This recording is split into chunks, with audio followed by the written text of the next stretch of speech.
والصلاة والسلام على من لا نبي بعد أما بعد السلام عليكم ورحمة الله وبركاته mbokk yi ñu nuyu ñëpp kenn ku ci nekk ci turam ak santam ziyaare baalu xaq ñëpp bal ñëpp ak di jéggalu nag moom ci turu suñu mag macha allah di Ahmed Saloum Nasiruddin ñu jiite ñoo de la jeunesse musulmane ñu xam leen seen taxawaay ak seen yitte ak seen yëngu ci réew mi xam ngeen ni ku daan bàyyi xel ci waxtu wi muy woote na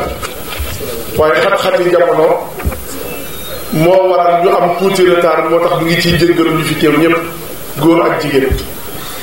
fas yéene jublu nag ci li nga xamante ni moo ñu fi dajale ndax benn forum la boo xamante ni bii mooy 16e année ñu koy def muy 16e forum islamique pour la paix li tax ñu woote forum bi nag mooy dëkk ci dëkk bi te bëgg jàmm ci dëkk bi di waxtaane jàmm kuy waxtaane jàmm nag yaa ngi moytu fitna ndax wattaqu fitnatan la tusibanna alladina zalamu minkum xaasa te suñu maam ju baax de Sëriñ Abdul Ahad Mbakke daf daan wax naan sonn leen ci am jàmm ndax lu ngeen mën a am te amu leen jàmm di ngeen ko teg ba am jàmm soog ko jël kon loolu moo waral jotaay bi ni ñu ko baaxoo di defee rek saa su ne bu ñu koy door dañ koy doore ci jàng tuuti ci alquranul karim kon ñu ngi sàkku ci suñu mbokk ak Cheikh Bada Ibrahim min Misr mu ñëw bëggal ñu tuuti maa koy saral alquran insha allah suñu paree nag li ci toftal ñu war a tëdd aywa fatafadal mashkuran ya habibi Allah fi ayyamin ma'dudat faman ta'ajjala fi yawmayn fala ithma alayhi ومن تأخر فلا إثم عليه لمن اتقى واتقوا الله واعلموا أنكم إليه تحشرون ومن الناس من يعجبك قوله في الحياة الدنيا ويشهد الله على ما في قلبه وهو ألد الخصام وإذا تولى سعى في الأرض ليفسد فيها ويهلك الحرث والنسل والله لا يحب الفساد وإذا قيل له اتق الله أخذته العزة بالإثم فحسبه جهنم ولبئس المهاد ومن الناس من يشري نفسه ابتغاء مرضات الله والله رؤوف بالعباد يا أيها الذين آمنوا ادخلوا في السلم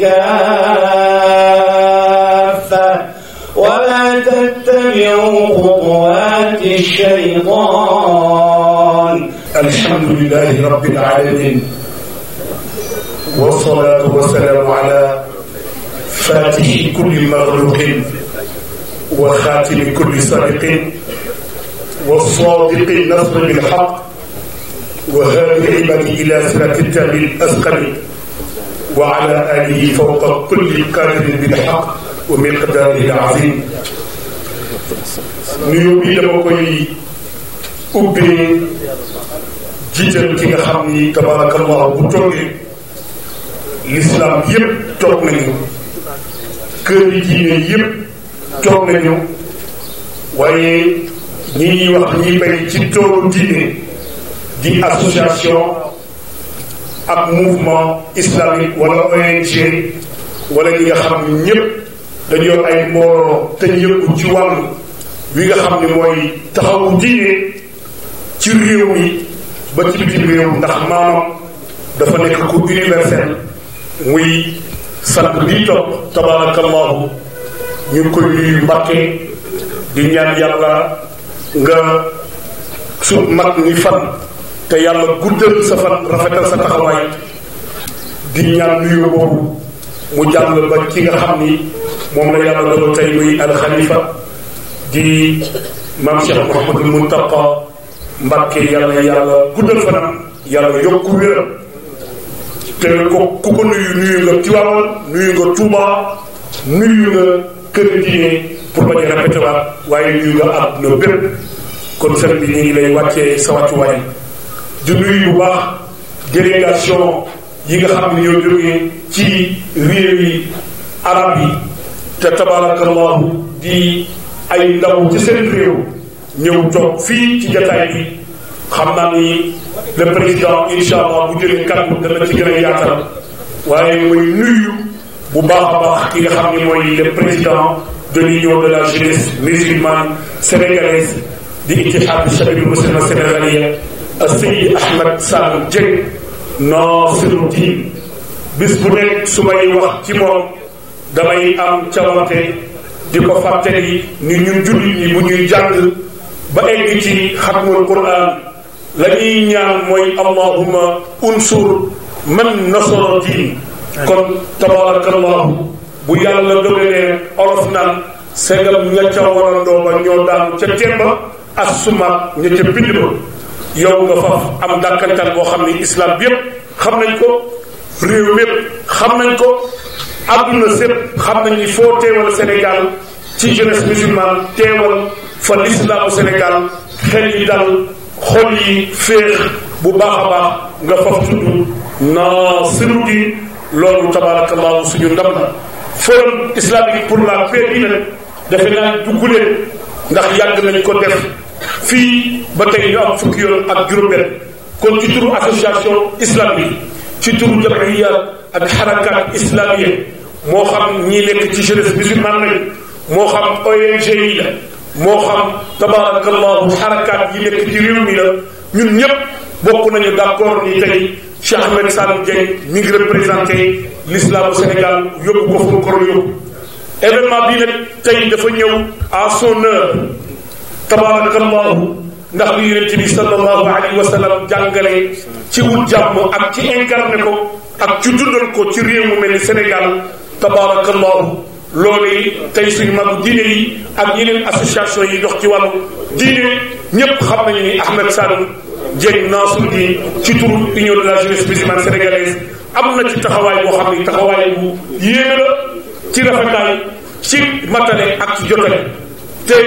li ñuy wax naan li baax lépp ci réew mi tabarakallah bu ko jeexee ci doomu daara yi mën nañ koo fekk ci moom la góor ga waxoon ni ida kana min aadati sahara an tukawina al batala wa tukawina al xakima wa tukawina al abida alzahida fa innaha lam tukawin wa lan tukawina abadan haulai thalatha fi rajulin waxidin wa fi shaxsin waxidin wa fi shaxsiyatin waxidatin مثل ما تكونتهم في شخص وفي شخص سيدنا محمد صلى الله عليه وسلم يونت بوب nga xam ni yàlla daf ko yónni rahmatan lil alamin yàlla daf ko yónni pour mu incarner jàmm diine jàmm jooju nga xam ni booy nuyu sa borom julit da nga naan ko assalaamu aleykum mun la wa aleykum salaam yéeneente bi ñu koy yéeneente suñu biir moom la Ahmed Sall teel a comprendre yàgg naa xam ni réew mii di Sénégal dara du fi dox ci wàllu politique dara du dox ci wàllu économie dara du dox ci wàllu social lu dul jàmm moo ca njëkk moo ca jiitu te wax naa benn nit ma ne ko Cheikh Ahmed Sall alhamdulilah kii toog victoire l'islam ndax ku ne xam na ni 24 février bi ñuy jëm te la ëllëg sa warta nekk yowmal qiyaama Sénégal conférence dafa war a continuer xale yi dañoo war a xëy jàngi nit ñi liggéey ci bureau yi dañoo war a liggéey commerçant yi dañoo war a dem dugal seen marché dem duggi dem jaayi Sénégal continuer nekk réew moo xam ne réewu jàmm lay doon comme ñun suñu indépendance ba mu amee ba léegi ak lu ko jiitu mag ñi fi nekk ci diine nekk fi ci tariqa ñoom ñëpp jàmm lañu incarné kon ñu ngi wax ñëpp tabarakallahu Ahmed Sall ñu ngi koy gërëm di ko sant ak le maire de la ville Talla Sylla ak l'honorable député Abdou Mbow ak son excellence monsieur l'ambassadeur de la Palestine Moustapha Ibrahim ak les représentants du corps diplomatique ak du Sénégal ak mbooleem kilifa yi nga xam ne ñoom lañu fi fekk wala ñu fekk ñu fi ñu ngi leen di nuyu lu bare bari te di leen ndokkeel tey beral ab nuyoo nag ki nga xam ne mooy ki jiite lii taxawal ko mooy Cheikh Ahmad Saloum Dieng Nasruddin di ko jot li nuyoo sëriñ bi di ko jot li ay ndokkeelam ak i ñaanam te di rafetlu lu mel nii ndaxte lu mel nii muy woo nit ñi mën a teew ci seen jëmm teew waaye ñi nga xam ne mënuñoo teew ci seen jëmm tamit ci jumtukaay yi nga xam ne moo leen mën a fekk fañ nekk ñu déglu wala ñu gis jàng ñu fedd li leen solos jàmm ak solos dund ci jàmm wala bu fekkee ne nit ki mi ngi dund ci jàmm tamit yëg ne mi ngi ci jàmm nan lay fexee ba dootu ko ñàkk kon yaakaar naa ne loolee dara ëpp ko solo te waxtu wu ne mu am solo waaye nag rawatina su ko wootee ci jamono ju toll ju mel nii ñu nekk ci benn contexte boo xam ne am na lu ñu jublu loo xam ne alhamdulilah ay examen la boo xam ne réew yu bari bañ ko passé ca lañ joxe tas wala sa lañ joxe mënatuñoo am jàmm waaye nag ñun Sénégal suñu borom defal ñu waxtu woowee ñu jaar ci ay yoon te saa suñu si jaaree ñëpp xëpp seeni bët di ñu xool lu ñuy def waaye rek yu mel nii ak njàngale yu mel nii ak yarinu mag ñi ak responsabilité bi nga xam ne moom la ñu jiite wàllu àdduna bi mooy politiciens yi yëpp ne lu ñu mën a xëccoo lu ñu bëgg li ëpp solo mooy réew mi ak jàmmi réew mi kon loolee di dajale ay nit ñu koy fekkee di ko déglu di ci jàngee ñu di leen fàttali solo si yaakaar naa ne loolee dara ëpp ko solo saa su ne mu am solo waaye rawatina si jamono jii kon Serigne Ahmad Saloum Serigne bi ñu ngi lay xamal ne lii nga def nii dafa mel ne lu mu waroon a def la ci goxi Sénégal yépp ndaxte njabootu Sénégal mooy njabootu Cheikh Ahmad Bamba Cheikh Ahmad Bamba Sénégal yépp la njaboote yemul sax Sénégal waaye fépp fu nit nekk rek day mel ne te bëgg lu baax bëgg jàmm yaakaar naa ne Cheikh Ahmad Bamba moom daf laa def ci ak njabootam moo tax am njàngaleem lan ca jiital mooy moom dafa defar ay nit bu digal leen kenn ku ne dem ci gox di defar ay nit ñooñee nag defar gim leen defar moom ci jàmm la ko jaarale bu yàlla dogaloon mu jaarale ko ci dul jàmm joojee day mel na sax danañ ko ca fekk si waaye moom kat kenn ku ne xam na ne mbiram lépp ci jàmm la ko jaarale ba suñu borom may ko li mu ko may lépp kenn ku ne xam na ne wax na lu bari foo xam ne luy tegtal loolu ba ko tubaab yi ne yow kat dangaa dikk am loo bëgg a teg te noonu ngoo jaarale ci lu dul jàmm mu ne leen li ngeen wax de loolu laa bëgg waaye nag man fi ma koy jaarale mooy damay jàngal ay nit damay fexe ba ñu ragal yàlla fexe ba ñu respecté doomu aadama en tant que tel fu mu mën a doon nga respecté ko jox ko cër ak ju mu am nga jox ko waaye nag kenn ku ne boo jotee say xàq ba pare nga xam ne foo mën a nekk am nga ay devoir am nga ay warteef yu war ci yow nga war koo jooxe nag warteef boobu nag doomu aadama bu ne war na cee bàyyi xel ci jamono ju ne waaye rawatina ci jamono yu mel nii ndaxte nit mën naa def dara lu ndaw di ko xeeb waaye loolee mën naa law ba tas am réew wala mën naa law ba ay bakkan yu bari tuuru te loolu lépp yaakaar naa ne kuy bàyyi xel jàmm yaakaar naa ne yu mel noonu da nga ko moytu te yaakaar naa ne jataay yu mel nii lu mel noonu lay fàttali kon daal yaakaar naa ne ñi fi ñëw ñëpp xam solo jàmm soosu moo leen fi indi te yaakaar naa ne ñëpp tamit danañ ci jële ay leçon ñi ko fekkee ñi ko fekkewul tamit danañ ci jànge ba lii ñu jëm ñu dugg ci bismillah waaye génn ci alhamdulillah. salaamu aleykum wa rahmatullahi wa barakatuh. bismillah wassalatu wassalamu ala rasulillah الحبيب الشفيع النبي الأمي الأمين الذي بلغ الرسالة وأدى الأمانة ونصح الأمة وتركها على المحجة البيضاء وأشهد أن لا إله إلا الله وحده لا شريك له وأشهد أن نبينا ورسولنا وقائدنا محمد بن عبد الله رسول الله صلى الله عليه وعلى آله وصحبه ومن سار على نهجه واتبع خطاه إلى يوم الدين. أما بعد, je suis une fois de plus honoré de me trouver ici sur cette même tribune comme chaque année pour assister à côté de mes amis et frères et en train d'animer ce thème précieux qui était choisi pour ce forum dans sa 16e édition, le Forum islamique pour la paix. Et la paix, comme ça a été dit dans le discours de l'imam de Al-Azhar, que je partage entièrement, la paix mène automatiquement à la paix. Nous, dans notre cas palestinien, nous sommes la meilleure cas de figure pour démontrer que tant que la justice n'est pas respectée, la paix sera toujours illusoire.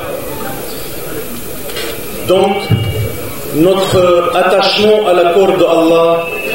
notre retour au fondement de l'islam, et parmi ces fondements, il y a la paix qui fait partie de ces piliers. La paix qui est le nom et un des noms d'Allah, le Tout-Puissant. Cette paix que nous recherchons tous nécessite de faire barrage à certains concepts et à certaines tendances radicales, mais aussi dénoncer avec la plus grande fermeté l'injustice que subit le peuple palestinien dans ce coin du monde. Cette cause qui n'est pas seulement réduite aux frontières d'un pays qui peine à trouver sa place indépendante au sein des nations, mais qui est aussi la cause de toute une umma touchée et lésée et touchée dans son cœur. Faut-il rappeler que la Palestine est la première direction des prières? Faut-il rappeler le premier miracle du prophète Mohammed, le voyage nocturne de la Mecque à Al-Quds et de son ascension aux cieux, et quand il est revenu, il revient pour faire la prière la première fois sur ce sol béni devant tous les messagers et les prophètes de Adam jusqu'à chez lui. Faut-il rappeler que c'est une terre des messagers et de awliya de toutes sortes? Faut-il rappeler que c'est ici qu'il faut bâtir la paix? Donc, en tant qu'ambassadeur de la Palestine, je suis le premier ici, peut-être concerné, de faire cet appel à la paix pour que le peuple palestinien jouisse réellement, pleinement et dignement de retrouver la paix et de retrouver la justice et de retrouver sa patrie indépendante avec Al-Quds comme capitale. Voilà mon message, que je puisse peut-être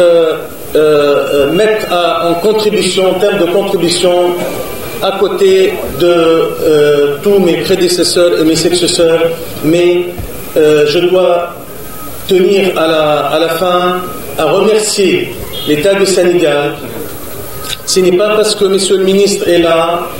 que je salue vivement. Et personnellement, c'est un ministre de forces armées qui vient ici pour prôner le forum pour la paix. C'est très bon, c'est un message très fort que les hommes armés participent à bâtir la paix. Mais je tiens à remercier l'État du Sénégal, du président au peuple dans tous ses niveaux, de leur soutien aux causes nobles et justes, dont la cause du peuple palestinien, qu'ils le soutiennent depuis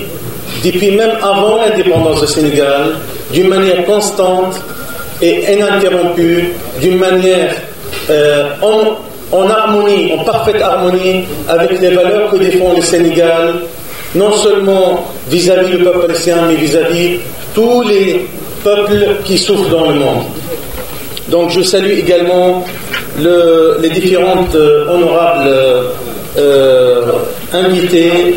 à partir du Cheikh Chouaib ibn Cheikh Mohammed al-Muntaqa Sirin de Touba, que je salue particulièrement. Je salue également le maire de Thiès, un de mes meilleurs maires de Sénégal et notre partenaire principal, et le préfet s'il est là,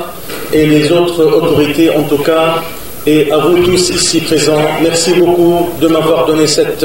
chance de m'exprimer et de me prononcer sur un thème qui nous semble très cher. Barakallahu fikum wa assalamu alaykum wa rahmatullah. والصلاة والسلام على سيدنا وحبيبنا المصطفى عليه الصلاة والسلام. السلام عليكم ورحمة الله تعالى وبركاته. بداية نرحب بهذا الجمع الكريم في هذه الجلسة الكريمة، هذه الجلسة العلمية التي تبدأ اليوم وتنتهي هذا المساء إن شاء الله بمشاركة النخبة من العلماء والمفكرين والأساتذة والمشايخ من مختلف الهيئات والمنظمات والجمعيات الإسلامية من مختلف أنحاء السنغال ومن مختلف الطرق الصوفية الذين سوف يشرفونا غدا إن شاء الله بتناول الموضوعات التي تتعلق بالمحور الأساسي للندوة وهو السلام. أرحب بهم جميعا، وأرحب بالسادة أعضاء البعثة الأزهرية الشريفة الذين جاءوا ممثلين لسفير دولة مصر العربية، هذه الدولة التي كانت ولا تزال تلعب دورا متميزا في تربية وإعداد أبناء المسلمين من مختلف بقاع العالم عبر الأزهر الشريف الذي تخرج منها الآلاف والآلاف من أبناء هذه القارة السمراء. أرحب بالسيد الكريم سفير دولة فلسطين، فلسطين المناضلة، فلسطين العربية، فلسطين الإسلامية التي كنا ولا نزال نساندها بكلماتنا ومبادئنا ومواقفنا وأعمالنا حتى تتحرر إن شاء الله، وحتى يعيش الفلسطينيون كما يعيش بقية شعوب العالم بحرية مطلقة وبتصرف وطني كما يتمنون وكما يتمنى العالم أجمع. kon mbokk yi ñu ngi nuyu mbooloo fi teew ñëpp di leen wax salaamaaleykum wa rahmatullahi taala wa barakatuhu. di jiital nuyoo bi ci délégation bu tedd bi nga xam ni ñoo jógee Touba, ñu ràññee ci Alxaaji Tàkko Mbàkke mi nga xam ni suñu sëriñ la di njabootu Cheikh Mouhamadou Mourtada Mbàkke ibnu Xaadimu Rasuul, ràññee ci sëriñ Abdou Wahab Mbàkke mu Cheikh Mouhamadou Mourtada, ràññee ci sëriñ Galas Kaltum bu Alaaji Baara Mbàkke Farilu, ràññee ci sëriñ Maam Cerno Mbàkke bu Cheikh Ahmadou Kara Mbàkke Nuuréeni. ñu ngi nuyu nuyoo bu tedd, waaye di jël nuyoo bu ko teg ci loxo sëriñ Souhaïbou Mbàkke mi nga xam ni mooy njabootu Cheikh Mouhamadou Mountakha xalifa am tarixal muridiyya, mu yebal ko fi ngir mu teewal ko fi yëkkati kàddu yu tedd yi jox ko ngir mu joxal ko ci biir mbooloo mi. muy kenn ci ñun jullit bu baax di ko mën a yaatal di kuy dox suñu diggante sëñ bi ci lu bëree bëri. man nag maa ko sama cant bopp, ndax bëri na lu sëñ bi yëkkati mu jëm ci man ci moom mi la jaar, bëri na lu ñu doxal sëñ bi suñ ci paree moom mi la ñuy rendre compte mu rendre ko compte. kon moom ñu ngi koy sant bu baax a baax. ren mu defal ma loo xam ne lu spécial la, ndax dañoo màggal ba pare moom mi mu woo ma bi ñu màggalee ba ci suba ga sëñ bi xat lool, waaye moo ma ni ma sëñ bi nee na su sa tànk oyofee nga ñëw fii ndax danaa bëgg a sant kañ la. loolu nag oyoful te toll ni xalifa général des mourides ak ñu màggal Tuubaa xate màggal gi weesu cérémonie bi jeex rek mu woo njabootam ni ko wool ma Ahmed Saloum dama ko bëgg a sant kañ ko loolu nag moom mi bu doon kuy xatal wala muy yaatal mënoon naa wax sëñ bi day loo xam ne mën na ko caa génne waaye daf cay bëgg kontaan ci jotal ma ko ba ma ñëwee kat bu ma sëñ bi recevoir rek lépp ci loxoom la jaar moom mi kon moom it ñu ngi koy beral nuyoo di beral nuyoo son excellence le président de la république Macky Sall nga xam ne moom la yàgg ci bopp réew mi di ko beral nuyoo ci yitteem ci lislaam ji di ko beral nuyoo ci yitteem ci jàmmi réew mi muy li ñuy dox tey di ko beral nuyoo ci taxaw gi mu taxaw ngir Sénégal bokk ci pays yi naat wala pays yi gën a naat ci Afrique ci wàllu économie ci wàllu social ci wàllu éducation waaye di ko beral nuyoo ci taxaw gi muy taxaw ñoom diine ndax ñëpp xam nañ ni kër diine yi ay foyer religieux la tubaab la ko tuddee ñu ñoo ko tuddee kër diine mais foyer la foyer mooy fu ay mbooloo di dajee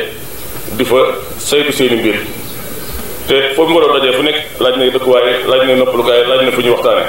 te gis ngeen ni fu ko fi amoon yaatal na ko fu ko amul woon defal na leen Touba gi nga xam ni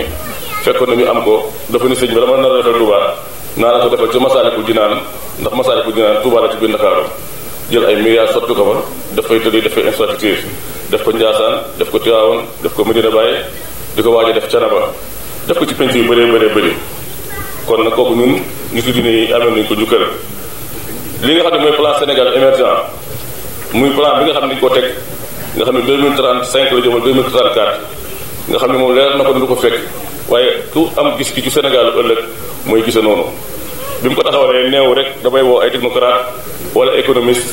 wala ay savant wala ay chercheur mais dafa ne daa ci boole association islamique yi jël lu mat fukki association islamique ak juróom tànn leen ci biir Sénégal te xam nga ne Sénégal dafi ne ci association ëpp na 900 association islamique imam Alioune Ndiaye mi nga xam ne nu wax mu tànn ci fukki association ak juróom ni damaa bëgg ñu may xelal ci plan Sénégal émergent man mii di wax ak yéen fukki nit ak juróom yooyu mu tànn ci laa bokk wutal ñu ay bureau wutal ñu ay liggéeyukaay wutal ñu lu yaatu suñu mbir ñu jaleen ma xalaat ci PC bi ba lépp loo xam ne mën na maa rek lu jëm ci diine bi wala ci xale yi wala ci jirim yi wala ci néew ji doole yi ngeen xalaatal ma ci kon nag kooku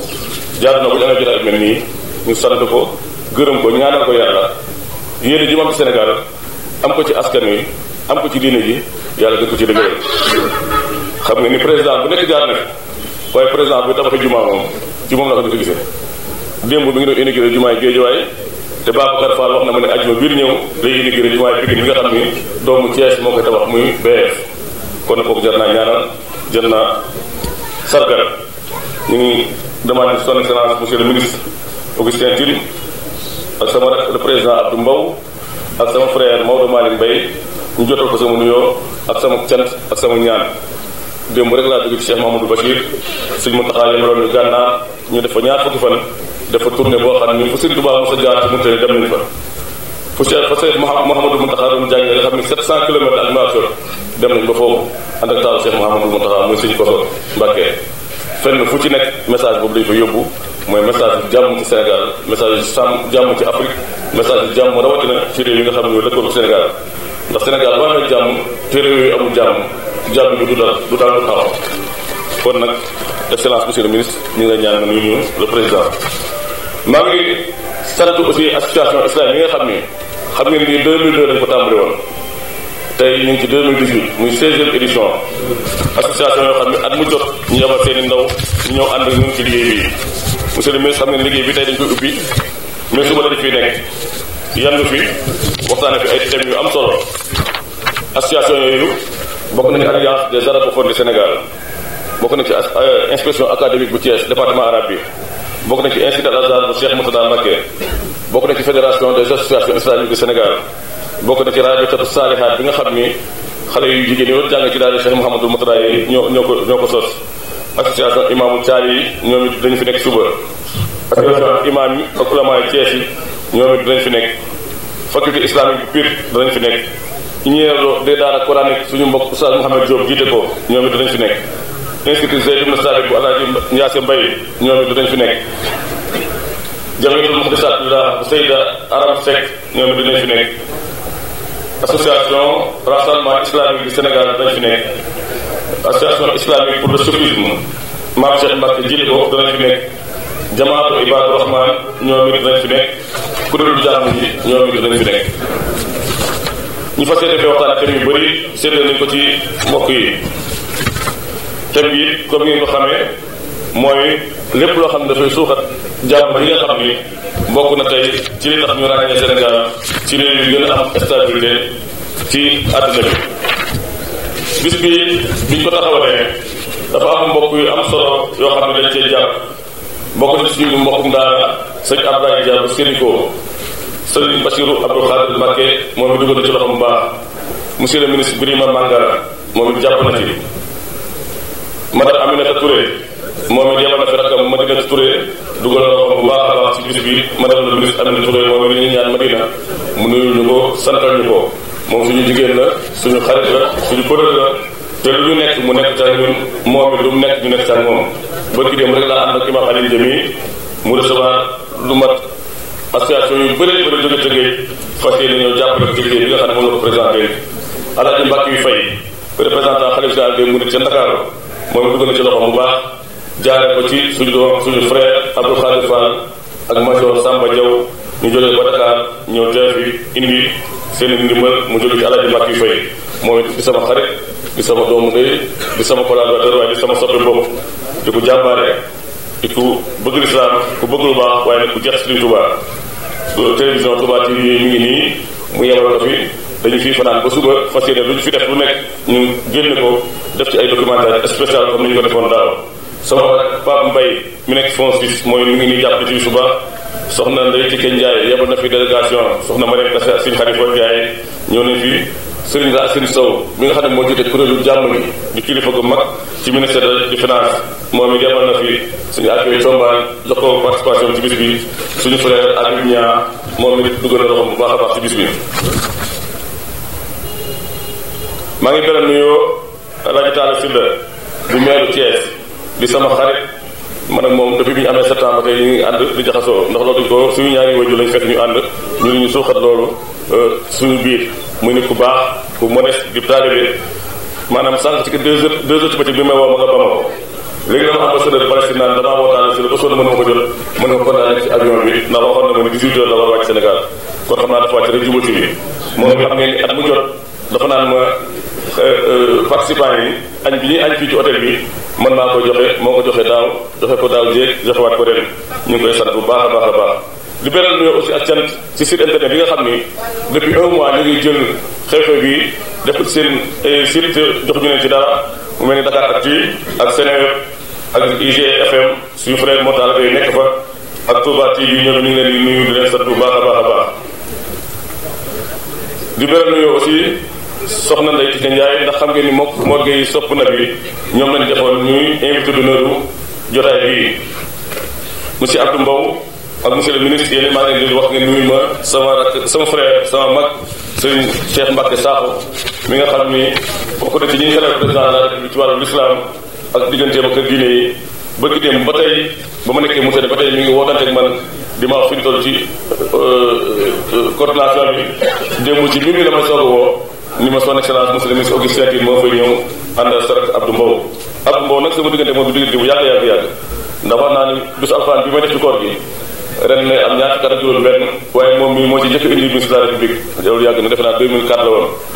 at mu jot mu yebal monsieur Ba mu ñëw teewal ko fi loolu dafay wane ni France réew mu màgg la réew mu rëy la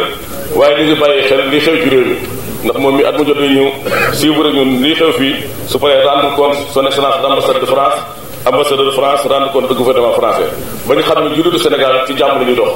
jullitu Sénégal doxuñu ci ay doxuñu ci terrorisme doxuñu ci fitna doxuñu ci ngaayoo kon moom it ñu ngi koy nuyu di ko ñaan mu jotoon ñu nuyoo boobu ci son excellence l'ambassadeur de France xaar yi bëri na bëgg-bëgg yi bëri na te lépp leer na ñu ngi ñaan yàlla mot lépp ci loxo bi jaay Seydina Muhammad alayhi salaatu wa salaam lii ñu jëmit ñu ngi ñaan yàlla def ko ci jàmm def ko ci tawfiq ni ko suñu aboo waxee léegi jàmm ci la lépp xaj élection day am day weesu waaye Sénégal day continuer nekk Sénégal day continuer nekk Sénégalu l'islam Sénégalu jàmm Sénégalu stabilité Sénégalu référence ci àdduna bi Sénégalu soufisme kon ñu ngi ñaan yàlla defal ko ndam ci dim jëm yàlla jàppale ko période bi ñu nekk nii dëgg laa dañuy bañ ko wax ci politique waaye daanaka junj doy na borom xel ñu daal bàyyi nañ ko xel te ñu ngi ñaan yàlla bàyyi ko xel yàlla teg ko loxo ba defal ko ndam ci li mu nekk wasalaamaaleykum wa rahmatullahi taala wa barakatuhu bismillah. Ahmed Saloum Dieng ci turu président de la République ñu ngi leen nuyu ñu ngi leen ziar. Le 19 et 20 janvier de l'année 2019 nekk na ñaari jours yoo xam ni am na solo pour Sénégal am na solo pour le monde entier. te ma xool très rapidement programme bi nga xam ni moom ngeen biral suba ñu jiital ci jàmm. am ku wax sànq ni jàmm pour mu am il faut maandute am te jàmm jooju ñu tibbee ko ci islam. ma am yaakaar ni yàlla def ñoo wàcceel foo xam ni dañu ci mooy pour am jàmm pour particulièrement Sénégal am jàmm te gëm naa ni ci Senghor ba léegi li ñu gis ci Sénégal dafa mel ni suñu borom def ñoo beral loxo. Monsieur l'ambassadeur de la Palestine,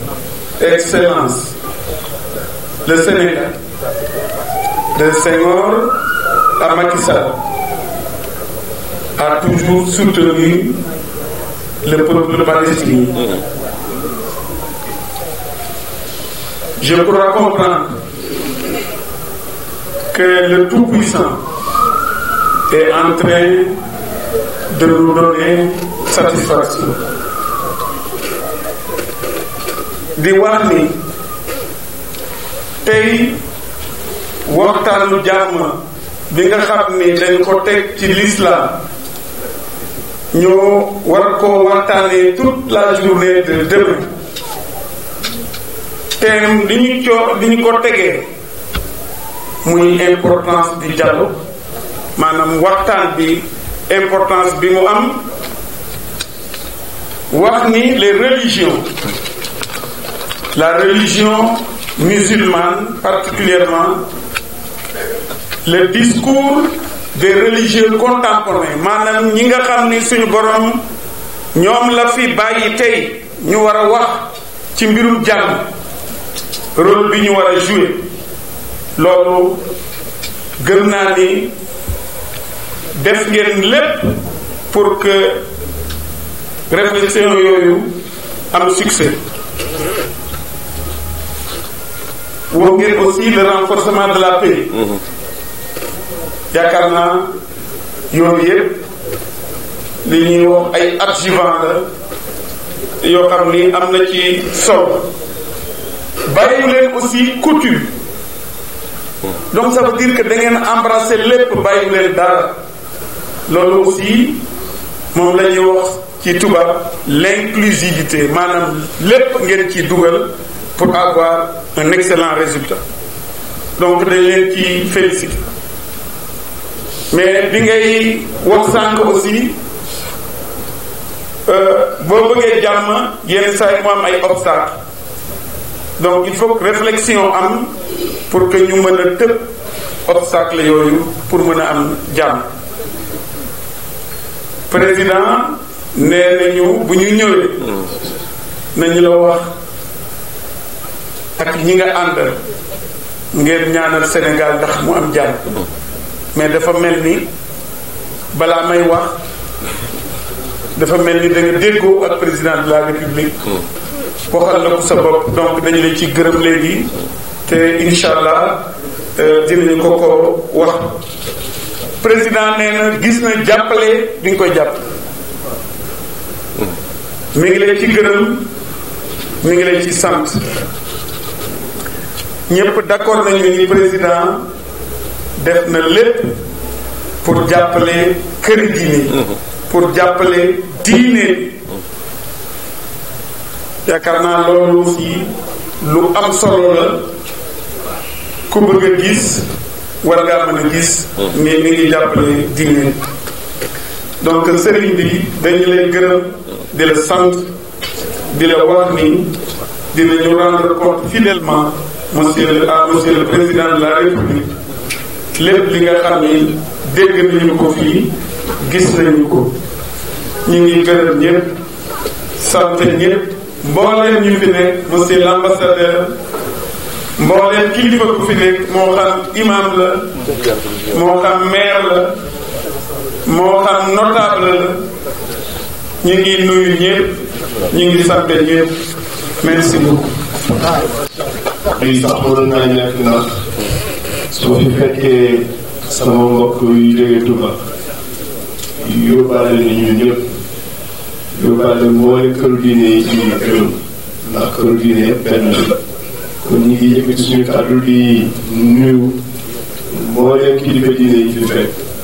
rawatina suñu mag yu baax wala suñu mbokk bu baax mi jógee Touba ci ndigalu way juróom Sëriñ Moustapha Bachir Mbacké di ko ziyaara di ko jox wàccuwaay di nuyu kilifa ambassadeur yi fi fekk di ambassadeur Palestine di ko jox wàccuwaay moom tamit ak mbooleemu safa yi fi fekk baraka di ziyaara di nuyu kilifa àdduna yi di jiital monsieur le ministre Augustin Tine moom suñu mag la suñu xarit la suñu tolloon suñu way bi xam ne ko bu baax di nuyu monsieur le président de l'Assemblée nationale Abdou Mbow kooku moom sama mbokki bopp ndax fi mu toll woon ci góor gi ak diine ji waaye ak taxawaayam ci wàllu politique di nuyu sama frère sama mag Maodo Malick Mbaye moom mënoon naa bàyyi sax mu wax sama tur ndax si kër yi ni mu bi demee la di nuyu ak ziar ak ndokkeel sama xarit sama wëllëre di Ahmed Saloum Dieng ñu xam ko ci taxawaayam ci diine xam ko ci taxawaayam ci yoonu murid yi mu ci dox jéego bu am solo nekk ndaw loxo set mag ñi boole ko ci seen biir ndax ba mu tàmbalee di ànd ak Serigne Abdou Aziz Al Amin di dox ci wàllu diini ci àdduna bi boobu ñun lu tuuti lañu mu nekk suñu mag ñu koy gis muy ànd suñu waajur tey bu amee taxawaayam di dafa delloo gumba ca mboy boy di ko ñaanal yàlla gën a dëgëral taxawaayam ci diine bi yàlla gën a dëgëral taxawaayam ci murid bi. Cheikh Ahmed Saloum Dieng, coordinateur du Forum islamique pour la paix, président de l'Union de la jeunesse musulmane sénégalaise.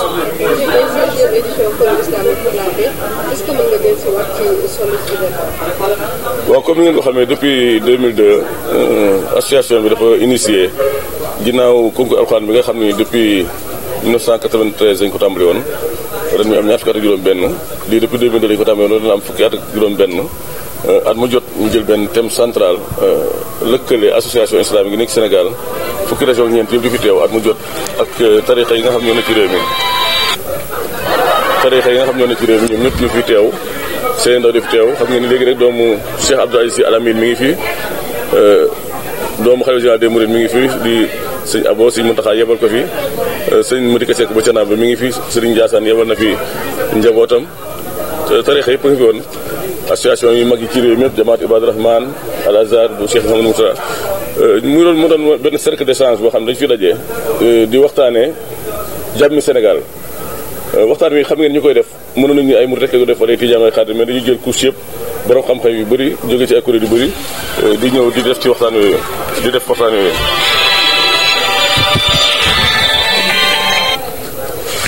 ñuy ñëw di def ci waxtaan yooyu muy ndaje yu am solo yoo xam ne li ci jublu nag mooy fësal ni lislaam dina jàmm la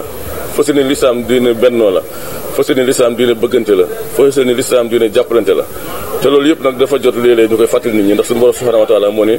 wa zakir fa inna nafaati zikra day leen fàttali nit ñi ndax fàttali dafay jëriñ ñi ko bëgg a jëriñoo ndax nit ñi boo leen bàyyee ñuy teel yi dem rek léeg-léeg mën nañoo dem ba defee ne sax li ñuy dund nii mooy dëgg te fekk li ñuy dund nii maanaam jaxaseeb àddina la jaxaseeb réew yi nga xam ni ay noonu lislaam lañu wala jaxase kuréel yi nga xam ni dañuy tuddoo lislaam te dunduñu lislaam ndax xam ngeen lislaam diine jàmm la lislaam diine bennoo la lislaam diine bëggante la lislaam du diine violence te gis nga ne léegi bëri na ñoo xam ne ñu ngi utiliser doomi lislaam yi ci violence di utiliser turu lislaam ci terrorisme di utiliser turu lislaam di rey ay nit di rey nit ba pare di tudd laa ilaaha illallaah muhammad rasulullah te suñu borom ni képp ko rey nit rek sa bakkan ci minute yooyu rek dagan na pour ñu rey la kon lislaam du diine tooñ du diine rey du diine gaañ loolu moo tax ne at mu jot ñu dajaloo fii gis ngeen tey dañu doon def cérémonie officielle bi kilifa réew mi yebal fi ministre forces armées ànd nag le président Abdou Mbow kuréel islam yi ma ngi ci dëkk yëpp ambassade yi côté diplomatique ñëw nañ ba ci ambassade de France yebal na fi délégation loolu yëpp ñu def ko suñu subaa nag ñu daje fi 9h di suba ba ci ngoon lu mat fukki conférenciers yu mag yoo xam ne ay talent lay ñu ràññee ci réew mi ràññee na ci biti réew ñu waxtaan suñu paree nag ci ngoon gi ñu def déclaration de Thiès pour la paix nga xam ne loolu mooy gis-gisu kuréelu lislaam yi ci réew mi du gis-gisu waa Thiès mais kuréelu lislaam yi ci réew mi ñooy wane seen gis-gis ci buñ bëggee Sénégal am jàmm buñ bëggee Afrique am jàmm buñ bëggee diine ji dund ci jàmm ndax bëri na ñuy fooy diine lislaam di gaañ bëri na ñuy fooy diine lislaam di tooñ bëri na ñuy fooy lislaam di lor te loolu yëpp bokkut ak message bu lislaam donc loolu message boobu dañu bëgg a porter chaque année di ko fàttali ba nit ñi xam ne lii mooy gis-gisu lislaam bu wóor lii mooy gis-gisu lislaam bu dëggu lii mooy gis-gisu lislaam bi méngoog alxuraan méngoog sunna waaye nag méngoog liggéeyu mag ñi ndax xam nga ni ci biir tamit sax danañ wax forum civil ban taxawaay lañu am ci jàmm danañ wax foyer religieux yi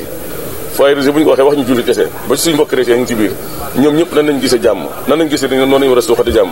danañ wax aussi ci message bi nga xam ne mag ñi daan nañ ko def moo xam Mawlana Cheikh Hadji Malick Sy wala Mawlana Cheikh Ahmadou Bamba Khadim Rasoul wala ñu mel ni ñoom ci réew mi du ñu tudd ndax bu tuddee ko ci tudd mënul dara ñoo ñëpp day am message yi ñoon war ci jàmm xam nga ni léegi sëñ Abo wax na ko nee na sëñ tubaab bi ko tubaab bi ne da ngay jihaad dafa ne waaye damay jihaad waaye ni may jihaadee mooy xamal nit ñi bañ xam seen yàlla ba moytu gaañ inni ujaahidu bil ulumi wa tuqaa la wax damay jihaad mais ragal yàlla ci lay jihaad ak xam ne lu baax donc loolu force jihaad la loolu moo tax léegi nit ñi defaru boo gisee taalib murid di yor jaasi di dóor wala muy yor paaka di jamaate wala muy violé képp ku koy def nekko ci mbindu Sëñ Tuubaa ndax Sëñ Tuubaa defu loolu diglewu ko alaaj ma defal diglewu ko loolu nag mbindu mag gi ci gis-gisu jàmm loolu des na ko waxtaane dañu waxtaan daal suba lu mat juróom-ñeenti thème juróom-ñeenti intellectuel de haut niveau ñoo koy waxtaane ñeent fukki association islamique ñoo koy débattre juróomi tarixa yi gën a mag ci réew mi dinañ fi nekk échange ci suñ paree tënk déclaration de Thiès mu fas yéene ko traduire ci anglais ci français ci arabe ci espagnol ba ku war a xam loolu xam ni lii mooy gis-gisu jullitu Sénégal ci jàmm àdduna bi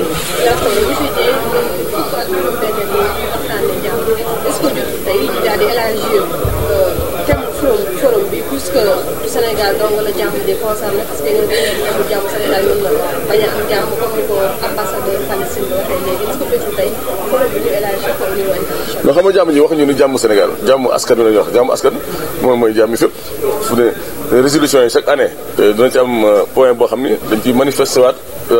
renouveler renforcer suñu solidarité ak les peuples palestiniens ndax loolu moom mooy li ma wax sànq sama discours dañuy continuer di ko ñaan ba ko rek Palestine di dund ci indépendance ndax Palestine su ne boo dee xool ci àdduna bi yëpp mooy seul pays boo xam ne ba tey ñu ngi dund ci nooteel maanaam fu ne ambassadeur bi du heure bu ko neexee lay dem Palestine waaw Palestine du heure bu neex la ñuy génn léeg-léeg ñu toog lu ma juróom benn weer yoo xam ne dañuy def séjour dafa kenn mën a génn réew ma léeg-léeg ñu bëgg a dem seen jumaa ji nga xam ne mooy jumaa ji ñi ko nekk xiblatul muslimin ñu xañ ngeen ko ba ñu fa mën a jullee donc jàmm ji dañ koy waxtaane Sénégal mais jàmmu l'islam la jàmmu Afrique la jàmmu àddina la jàmmu diine jàmmu alquran karim la message bi daal message fort la boo xam ni li ci jublu mooy mu tasaare ci àddina bi suñu référence ci àddina bi mooy jàmm ji ñu am xam ngeen li bi man mi ko xam ne ku muy noonu li bi laa bokk na ci réew yi gën a riche ci Afrique léegi te fi may wax yéen bokk na ci réew yi gën a ndóol ci Afrique gën ci dellu ginnaaw ndax ñàkk jàmm xam ngeen ni Syrie lu mel noonu fa am xam ngeen ni Irak bokk na ci réew yi gën a nekk ci réew yi gën a naat ci réew arab yi lu tax Irak tey dellu ginnaaw mooy ñàkk jàmm du leneen Sénégal nag li ñu am nañ ko aar nañ ko sàmm suñ ko aarul sàmmuñu ko mën nañoo xëy yées ñooñu te alxuraan daf ñoo atte ba pare parce que dafa ne wala tanaazaa'u fa tafshalu wa tadhhaba riihukum bu ngeen xëccoo da ngeen échec te bu ngeen échecgee seen effort yëpp dafay naax saay mbir mi ñuy wut nii ku ne am ko droit wut ku ne am ko droit laaj soo amee xam ne yàlla jox na la boo amul xam ne yàlla xañ na la waaye bu ñu xëccoo bu ñu xeex bu ñu gaañ bu ñu toj ndax boo tojee oto bi say dooma ci war wala say doomu xarit wala say doomu soppi wala say doomu dëkkandoo boo tojee école bi ay doomu Sénégal ci jàng boo gaañee nit kooku mën naa wala gaañ sa bopp te loolu yëpp fitna lay jur te dañu ne ak fitnatu naa'imatun la'ana Allaahu man ayqazahaa fitna mi ngi nelaw yàlla rëbb na ku ko yee kon nag xam nañu yee fitna baaxul lu ñuy def daal nañu ko def ci sago def ko ci teeyu bakkan def ko ci jikko ndax yonte bi sax yu ko suñu borom tagg dañ ko li ñu tàggee mooy jikko yu rafet yi jikko yu sell yi jikko yu baax yi képp koo xam ne yaa ngi woote lu safaan loolu nag nekkoo ci yoonu jub waxuma. Salam alaikum, je suis l'ambassadeur de l'État de Palestine au Sénégal. Je m'appelle Safwat Ibrahit. Monsieur l'ambassadeur, tout à l'heure vous avez tenu un discours important concernant la coopération entre l'État du Sénégal et celui de la Palestine. Pourriez-vous revenir un peu sur ça? Bon, pour répondre brièvement et directement à votre réponse, je ne peux pas m'empêcher, à chaque fois je me donne la parole, de rappeler les liens historiques parfaitement établis entre nos deux peuples, entre nos deux pays. Non seulement, et ça je vous le rappelle, non à commencer avec l'indépendance du Sénégal, mais beaucoup plus loin que ça. Ça remonte vraiment aux dates antérieures. Depuis l'indépendance du Sénégal, du premier président Senghor au quatrième actuel président, son Excellence M. Macky Sall, l'État du Sénégal, représenté par tout niveau des politiciens, parlementaires et aussi au niveau populaire, adopte la cause palestinienne comme une cause nationale. Donc le soutien de l'État du Sénégal à tous les niveaux viennent une fois de plus pour confirmer cet attachement que exprime le Sénégalais à la cause palestinienne en tant que cause de la Ummah, en tant que cause juste, en tant que cause de la paix. Donc voilà pourquoi j'ai mon frère Cheikh Ahmed Saloum Diang m'invite à chaque fois à ses côtés pour aussi parler de ce cas de figure de la paix bafouée dans un pays censé être le cœur de ces pays de la Ummah. Donc pour parler de la paix, il suffit de revenir à cette injustice qui règne encore en Palestine. Et tant que l'injustice règne encore et sera sans aucune sanction, malheureusement la paix sera toujours illusoire. Et pour retrouver la paix et l'unité de cette Ummah, nous devons, par le dialogue, mais aussi par la résistance populaire,